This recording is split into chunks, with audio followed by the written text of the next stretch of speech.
الشيطان الرجيم بسم الله الرحمن الرحيم يريدون ليطفئوا نور الله بأفواههم والله متم نوره ولو كره الكافرون صدقت يا ربنا وقال النبي صلى الله عليه وسلم الدنيا سجن المؤمن وجنة الكافر وقال تعالى في شان حبيبه إن الله وملائكته يصلون على النبي يا أيها الذين آمنوا صلوا عليه وسلموا تسليما সকলেই দরুদ ইব্রাহিম পাঠ করি আমরা সকলেই জবান খুলে একটু পড়েন আল্লাহুম্মা সাল্লি আলা মুহাম্মাদি ওয়া আলা আলি মুহাম্মাদ কামা সাল্লাইতা আলা ইব্রাহিম ওয়া আলা আলি ইব্রাহিম ইন্নাকা হামিদুম মাজিদ اللهم بارك على محمد وعلى آل محمد كما باركت على إبراهيم وعلى آل إبراهيم إنك حميد مجيد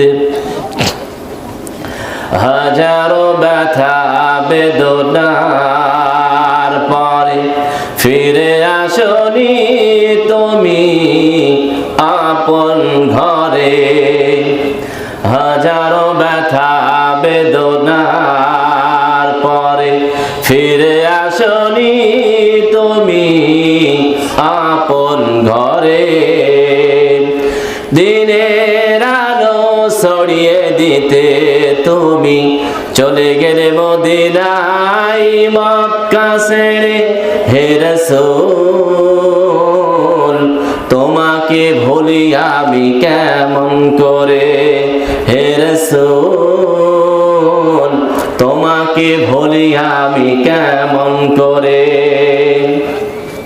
খেয়ে না খেয়ে দিন প্রচারের কাজে নিজেকে দিয়েছ বিলিয়ে তায়েফের কাফেরেরা চিনল না এই আলো দুষ্ট ছেলেদের পিছু দিল লেলিয়ে পাথরের ঘাতে ক্ষত বিক্ষত হয়ে সারা শরীর থেকে রক্ত ঝরে হে রাসূল তোমাকে ভুলি আমি কেমন করে হে রাসূল তোমাকে ভুলি আমি কেমন করে আলহামদুলিল্লাহ মুআজ্জাজ মুহতারাম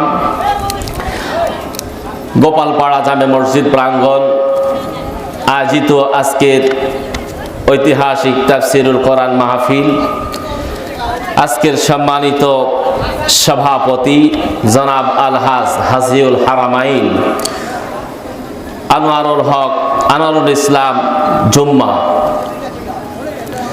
আতানাল্লাহু উমরাহু ওয়া বারাকাল্লাহু ফি হায়াতি জোরে বলেন আমিন আজকের প্রোগ্রামের প্রধান অতিথি প্রফেসর আলহাজ মোহাম্মদ নজরুল ইসলাম মন্ডল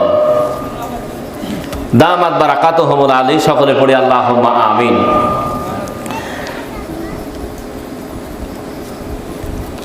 আরো উপস্থিত হয়তো এসেছিলেন তারা সহসভাপতিবৃন্দ, বিশেষ অতিথিবৃন্দ, সম্মানিত অতিথিবৃন্দ, সকলকে আল্লাহ রাব্বুল আলামিন কোরআনের খাদেম হিসেবে কবুল করুন। সকলে পড়ি আল্লাহুম্মা আমিন। আমার সামনে বসা যুবক তরুণেরা, মুরব্বী নিয়ে যান, পর্দার অন্তরালে অবস্থানরত আমার একান্ত সম্মানিতা মা এবং বোনেরা, সকলের প্রতি সশ্রদ্ধেয় সালাম। আসসালামু আলাইকুম ওয়া রাহমাতুল্লাহি ওয়া বারাকাতুহু। আপনারা কেমন আছেন? আর একটু জোরে বলেন, কেমন আছেন? আমরা সেই মহান আল্লাহ রাব্বুল আলামিনের শুকরিয়া জ্ঞাপন করছি, যিনি আমাদেরকে এই মেঘাচ্ছন্ন পরিবেশ থেকে উন্মুক্ত বাতাস দিয়েছেন, এত সুন্দর আবহাওয়া যিনি দান করেছেন, সে মহান মনিবের আলিশান দরবারে শুকরগুজার হচ্ছি। সকলে পড়ি আলহামদুলিল্লাহ। অতঃপর সাইয়্যিদুল মুরসালিন খাতাবুন নবিয়্যিন রাহমাতাল লিল আলামিন, মানবতার বন্ধু বিশ্ব নবী জনাবে মুহাম্মদুর রাসূলুল্লাহ সাল্লাল্লাহু আলাইহি ওয়াসাল্লামের প্রতি বর্ষিত হোক অগণিত দরুদ এবং তাসলিমাত। সকলেই জবান খুলে পড়ছি সাল্লাল্লাহু আলাইহি ওয়াসাল্লাম। আজকে পৃথিবী অশান্ত মুসলমানদের জন্য, কথা বলেন ঠিক কিনা? মুসলমানরা অশান্ত, মুসলমানদের উপরে অত্যাচার চালানো হচ্ছে, নির্যাতন চালানো হচ্ছে। ফিলিস্তিনের দিকে তাকালে দেখা যাচ্ছে, কাশ্মীরের দিকে তাকালে, পাকিস্তানের দিকে তাকালে দেখা যাচ্ছে মুসলমানদের উপরে অত্যাচারের স্টিম রোলার চালানো হচ্ছে। কথা বলেন ঠিক কিনা? মুসলমান আমরা কি শান্তিতে আছি নাকি অশান্তি আছি? আমরা মুসলমান, তারা আমাদের ভাই। এক মুসলমান অপর মুসলমানের কি ভাই। কুল্লু মুসলিমুন আখুন, প্রত্যেক মুসলমান পরস্পর ভাই ভাই। সুতরাং মুসলমান আমি, আপনিও মুসলমান। ফিলিস্তিনের যে সমস্ত মুসলমান আছে ওরাও আমাদের ভাই, কাশ্মীরে যারা আছে ওরাও আমাদের ভাই, পাকিস্তানে যারা আছে ওরাও আমাদের ভাই। তামাম পৃথিবীতে যত মুসলমান আছে সব মুসলিম হিসেবে আমাদের ভাই। কথা বলেন ঠিক কিনা? সুতরাং আমরা শান্তিতে নেই যতক্ষণ পর্যন্ত পৃথিবীর মুসলমানগুলো শান্তিতে না থাকবে, ততক্ষণ পর্যন্ত আমরাও শান্তিতে নেই। কথা বলেন ঠিক কিনা? এজন্য আমরা বাংলাদেশ থেকে অন্তত জানিয়ে দিতে চাই, মুসলমানদেরকে লাড়বা না, লাড়লে পারে মৌমাছি শাকের মতো তোমাদেরকে একজনকেও ঠিক রাখবে না। কথা বলেন ঠিক কিনা? আমরা মুসলমান, আমরা কোন জাতিকে আগে লাড়তে যাই না। আক্রমণ করলে, আক্রান্ত হয়ে পড়ে আমরা এটা বাধা সৃষ্টি করি, প্রোটেক্ট করি, আমরা সেখানে বাধা দান করি। মুসলমান কখনো আক্রমণ করে না, আক্রান্ত হলে পরে প্রতিরোধ গড়ে তোলে। এজন্য মুসলমান প্রতিরোধ কিন্তু গড়ে তুলতে হবে আমাদের। আমরা আক্রমণ করব না, এর মানে এ নয় আক্রমণ হলে পরে আমরা বসে থাকবো। কথা বলেন ঠিক কিনা?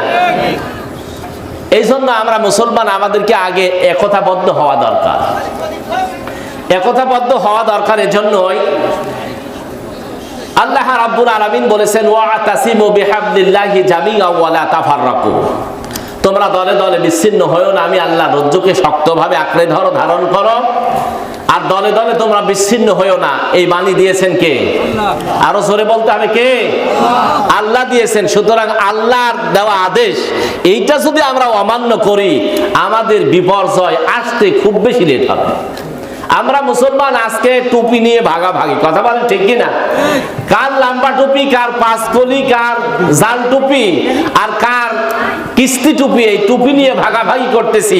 আর এদিকে ইসলাম বিদ্বেষী রাম বামেরা নাস্তিকেরা মুসলমানদের মাথার উপরে কাঁঠাল ভেঙে খাচ্ছে। কথা বলেন ঠিক কিনা?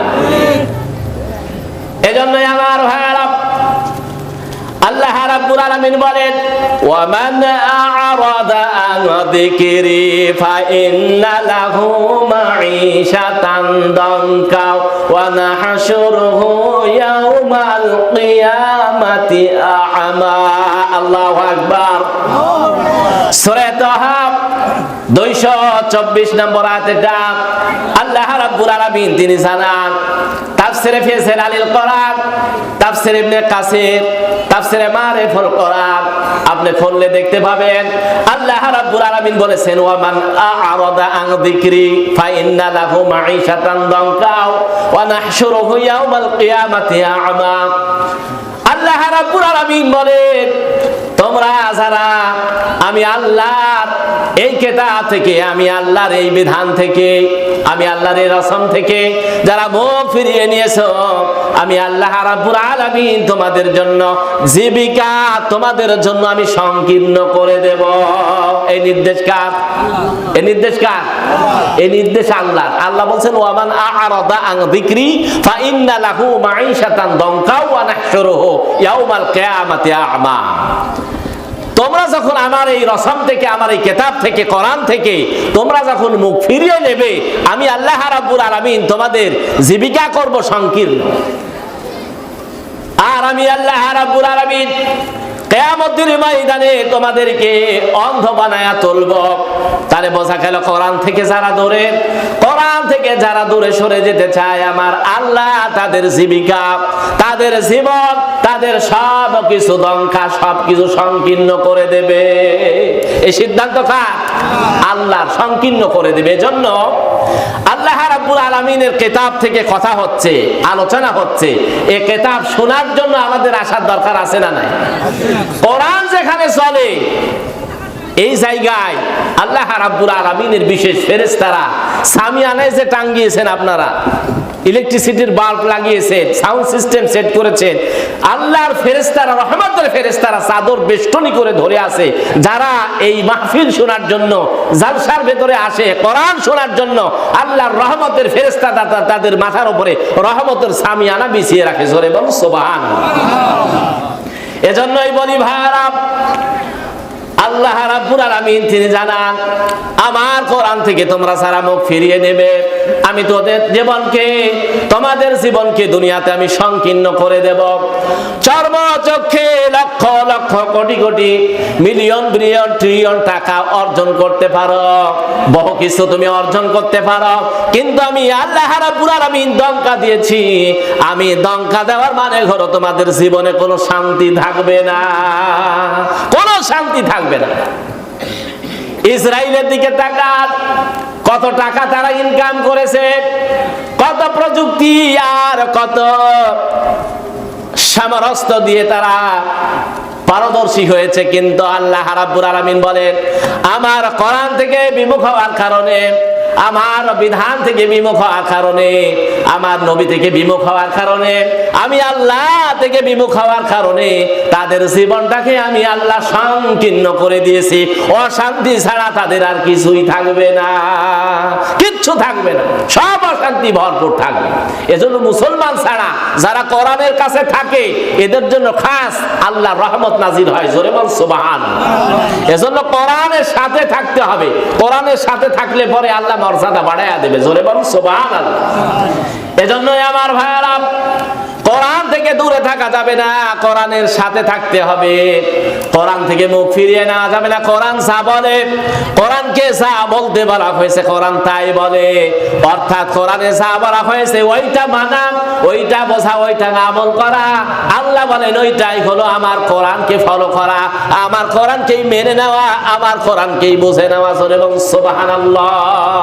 এজন্য আল্লাহর কোরআন যেটা দিয়েছে এই কোরআনটা আমাদের বুঝতে হবে। কোরআন থেকে আমরা অনেকেই দূরে আছি, আছি না নাই? কোরআন থেকে অনেকেই দূরে আছি। এই কোরআন আমাদের এক নম্বরে ধরতে হবে। আল্লাহ রাব্বুল আলামিন এই কোরআনটাকে মজবুত ভাবে, শক্ত ভাবে ধরতে বলেছে। তাহলে আমরা পথভ্রষ্ট হব না, আমরা বিশৃঙ্খলার দিকেও যাব না। আল্লাহ রাব্বুল আলামিনের জন্য মানুষের চলার জন্য, মানুষের জান্নাতে যাওয়ার রাস্তা বের করে দেওয়ার জন্য আল্লাহ কোরআন দিয়েছে। তাহলে কোরআন আমাদের সামনে রাখতে হবে। কোরআন প্রতিদিন অন্তত 1 আয়াত হলে, 2 আয়াত হলেও, 3 আয়াত হলেও পাঠ করতে হবে, তেলাওয়াত করতে হবে। কোরআন তো আসলে টাকে তুলে থাকার জন্য আসে নাই, এসেছে কোরআন এসেছে পড়ার জন্য। কোরআন শব্দের অর্থ কি? পঠিত, পঠিত কিতাব। সুতরাং বেশি বেশি ঘন ঘন পাঠ করতে হবে, এটার নামই হলো কোরআন। আর এই কোরআন থেকেই কিন্তু আমরা মুসলমানরা আজকে দূরে আছি। কথা বলেন ঠিক কি না? মুসলমানরা কোরআন থেকে দূরে থাকার কারণে যত অত্যাচার, যত নির্যাতন, যত ধরনের জুলুম আছে সবগুলো হচ্ছে কোরআন থেকে দূরে থাকার কারণে, ইসলাম না বোঝার কারণে। এজন্য ইসলামটা আমাদের আগে বুঝতে হবে। আজকে আমাদের ঘরে বাইরে ইসলাম নেই, ইসলাম শুধু আছে মুখে মুখে। আমরা বলি আমরা মুসলমান, আমরা মুসলমান, কিন্তু আমরা মুসলমান এইটা পরিচয় তুলে ধরি, আসলে আমরা প্রকৃত মুসলিম এখনো হতে পারি নাই। প্রকৃত মুসলিম হতে পারি নাই। এজন্য প্রকৃত মুসলিম হওয়ার জন্য আল্লাহ রাব্বুল আলামিন কিছু নির্দেশ দিয়েছেন, শর্ত দিয়েছেন। এই শর্তগুলি আমরা যদি মানতে না পারি তাহলে আমরা পুরোপুরি মুসলিম হতে পারবো না। এজন্য রাসূলুল্লাহ সাল্লাল্লাহু আলাইহি ওয়াসাল্লাম তিনি বলেছেন, বাইনাল আবদে ওয়া বাইনাল কুফরি তারকুস সালাহ। নামাজ এবং নামাজ না পড়া এটা মুসলমান এবং কাফেরদের ভেতরে পার্থক্য। যারা মুসলমান এরা নামাজ পড়বে, যারা আল্লাহর বান্দা, যারা আল্লাহর ইবাদত গুজার বান্দা এরা নামাজ পড়বে, আর যারা নামাজ পড়বে না এরা হলো কুফরি করে, এরা কাফের। এজন্য আল্লাহ রাসূল বলেছেন, মান তারাকা সলাতা মুতাআম্মিদান ফাকাদ কাফারা, যে নিজে ইচ্ছাকৃতভাবে নামাজকে ত্যাগ করলো, বর্জন করলো, ছেড়ে দিল, সেই ব্যক্তি যেন আমার আল্লাহর সঙ্গে কুফরি করলো। এজন্য ভাইয়ার আমার, আমি বলছিলাম কোরআন থেকে মুখ ফিরিয়ে নেয় যারা, কোরআন থেকে যাদের অন্তরটা ফিরিয়ে নেয়, আমার আল্লাহ বলেছেন ওদের জীবন, ওদের জীবিকা আমি সব কিছু সংকীর্ণ করে দেব। তার মানে বোঝা গেল আল্লাহর এই কোরআন থেকে মুখ ফেরানো যাবে না। আল্লাহ কোরআনেই বলেছেন তোমরা নামাজ কায়েম করো, আকিমুস সালাহ, তোমরা নামাজ প্রতিষ্ঠা করো, নামাজ প্রতিষ্ঠা করো। আল্লাহর হুকুম থেকে যারা মুখ ফিরিয়ে নেয়, আল্লাহর কোরআন থেকে যারা মুখ ফিরিয়ে নেয়, আল্লাহ বললেন তাদের জীবনে কোনো সুখ, কোনো শান্তি, কোনো আনন্দ, কোনো ফুর্তি আমি আল্লাহ রাব্বুল আলামিন রাখবো না। ওরা কিয়ামতের ময়দানে দুনিয়াতে এক হবে, জীবন তাদের সংকীর্ণ, জীবিকা হবে সংকীর্ণ, আর কিয়ামতে হবে তারা অন্ধ। এই জন্য নবীজি হুজুর পাক সাল্লাল্লাহু আলাইহি ওয়াসাল্লাম তিনি বললেন, কিয়ামতের ময়দানে যারা কোরআনের জ্ঞান থাকবে না, কোরআন তেলাওয়াত করে না, এই ব্যক্তিগুলো কাল কিয়ামতের ময়দানে অন্ধ অবস্থায় উঠবে, অন্ধ করে তোলা হবে তাদেরকে। যাদের অন্তরে কোরআন নেই, রাসূলুল্লাহ বলেছেন তার হৃদয়টা যেন উজাড় ঘর, বিরান বাড়ির মতো। উজাড় ঘর কোনটা? যেই ঘরে কেউ বসবাস করে না, যেই ঘরে কেউ বসবাসের যোগ্য ঘর নয়, এমন একটি ঘর যেই ঘরে পোকামাকড় থাকে, সাপ বিচ্ছু থাকে, চামচিকা থাকে, বাদুড় থাকে, এই ঘরগুলিতে পায়খানা করে ডাস্টবিন বানিয়ে এটাকে নোংরা বানায় দেয়, যেইটা বসবাসের যোগ্য নয়, এটাকে বিরান বাড়ি বলা হয়, এটাকে উজাড় বাড়ি বলা হয়। আল্লাহ নবী বলেছেন, রে যেই হৃদয়ে কোরআন নেই, যেই হৃদয়ে আমি আল্লাহর কিতাব নেই, সেই হৃদয়টা যেন, সেই অন্তরটা যেন এই বিরান বাড়ির মতো, উজাড় ঘরের মতো। এজন্যই আমার ভাইয়ারা, আল্লাহ নবী বললেন যেই অন্তরে কোরআন নাই, যেই দিলের ভেতরে কোরআন নাই, ওই বাড়িটা উজাড় বাড়ি, যেমন চামচিকা, যেমন পোকামাকড়, সাপ বিচ্ছুর ঘর। যেই হৃদয়ে কোরআন নেই, সেই হৃদয়টা যেন এইরকম চামচিকার মতো ঘর, বিরান বাড়ির মতো এটা। এজন্য কোরআন শিখতে হবে। আমরা কত কিছু শিখলাম, আমরা কত কিছু পড়লাম, দুনিয়াতে আমরা নানান কিছু পড়লাম, বাংলা, অঙ্ক, ইংরেজি, আমরা কত ধরনের কেমিস্ট্রি, আর আমরা কত ধরনের সাবজেক্ট গুলো আমরা পড়লাম, দুনিয়াতে সব কিছু জানলাম, কিন্তু আল্লাহ কোরআনটা আমরা শিখলাম না। আল্লাহ বলেন ওদের জীবনটা হবে সংকীর্ণ, আর কিয়ামতের ময়দানে ওরা হবে অন্ধ, আমি ওদেরকে অন্ধ করে তুলবো। তাহলে আমরা এখান থেকে বুঝতে পারলাম কি? আমরা এখান থেকে বুঝতে পারলাম এটাই যে কোরআন আমাদের 1 নম্বরে শিখতে হবে। জোরে বলুন সুবহানাল্লাহ। কোরআন শিখতে হবে 1 নম্বরে। এজন্য আমরা যারা আছি নিয়ত করব কি? নিয়ত করব আমরা যেন কোরআন শিখতে পারি, আমরা যেন কিয়ামতের ময়দানে অন্ধ না থাকি, কানা হতে না হয়। এজন্য আমরা কোরআন শিখব। কোরআনের যত হরফ পড়া হবে